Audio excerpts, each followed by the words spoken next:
Барлықтарыңызға қайырлы күн. Бүгін сіздермен осындай самсаның рецептімен бөлісетін боламын. Қамыры өте оңай дайындалады. Ең алдымен ыдысымызға сүтімізді, оның үстіне ерітілген сары майымызды қосамыз және де сұйық майымызды қосамыз. Осы үшеуін жақсылап араластырамыз.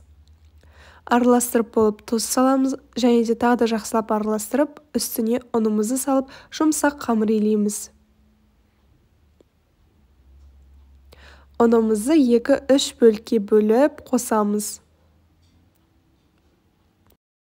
Мінекей қамырымыз осылай оп-оңай болып дайындалады.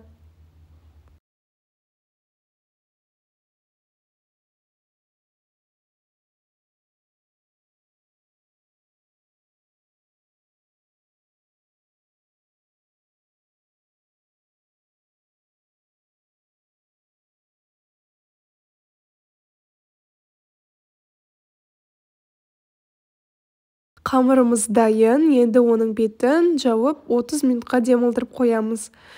Қамырымыз демалғанша начинкасын турап аламыз. Менде мұнда асқабақ және де пияз, үстіне кішкене тұз салып, жақсылап араластырамын. Егер асқабақтарыңыз тәтті асқабақ болса, тұздың қажеті жоқ. Мінекей біздің қамырымыз тұрып болды. Енді осы қамырымызды екіге бөлеміз. Және де екіге бөлген соң тағы да кішкентай бөліктерге бөліп, самсамызды жаятын боламыз.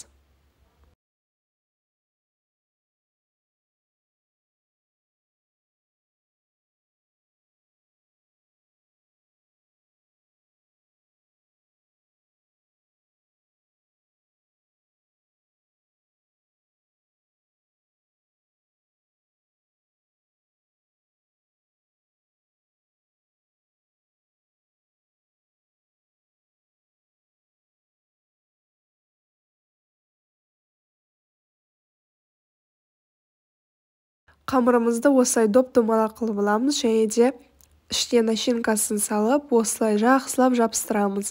Осы жерде мұқият болыңыздар, біздің майдың кесірінен бізде қамырымыз жақсы жабыспайды, сондықтан жақсы қатты қылып жабыстыруға тырысыңыздар. Самсаларымызды духовкаға 180 градусқа 35 минутқа жібереміз. Мінекей біздің өте дәмді болып шығатын самсаларымыз дайын. Барлықтарыңызға ас болсын.